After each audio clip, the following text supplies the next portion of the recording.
സംഖ്യാപുസ്തകം അധ്യായം 10. കാഹളം. കർത്താവ് മോശയോട് അരുളി ചെയ്തു, അടിച്ചു പരത്തിയ വെള്ളി കൊണ്ട് 2 കാഹളം നിർമ്മിക്കുക. സമൂഹത്തെ വിളിച്ചു കൂട്ടാനും പാളയത്തിൽ നിന്ന് പുറപ്പെടാനും അവ മുഴക്കണം. അവ രണ്ടും ഒന്നിച്ചു മുഴക്കുമ്പോൾ സമൂഹം മുഴുവനും സമാഗമ കൂടാരവാതിൽക്കൽ നിന്റെ മുമ്പിൽ സമ്മേളിക്കണം. ഒരു കാഹളം മാത്രം ഊതിയാൽ ഇസ്രായേലിലെ ഗോത്രത്തലവന്മാരായ നായകന്മാർ മാത്രം നിന്റെ മുമ്പിൽ ഒന്നിച്ചു കൂടണം.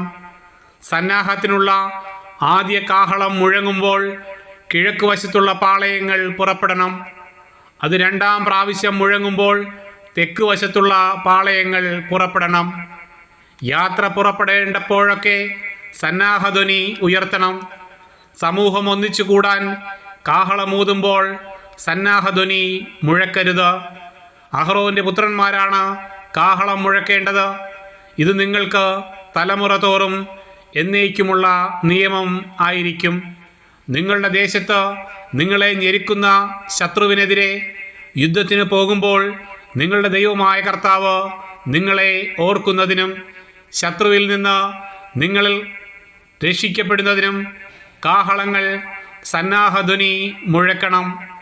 നിങ്ങളുടെ സന്തോഷത്തിൻ്റെ ദിനങ്ങളിലും നിർദ്ദിഷ്ടമായ ഉത്സവങ്ങളിലും മാസാരംഭങ്ങളിലും ദഹനബലികളും സമാധാന ബലികളും അർപ്പിക്കുമ്പോഴും കാഹളം ഊതണം.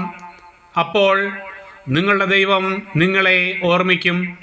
ഞാൻ നിങ്ങളുടെ ദൈവമായ കർത്താവാണ്.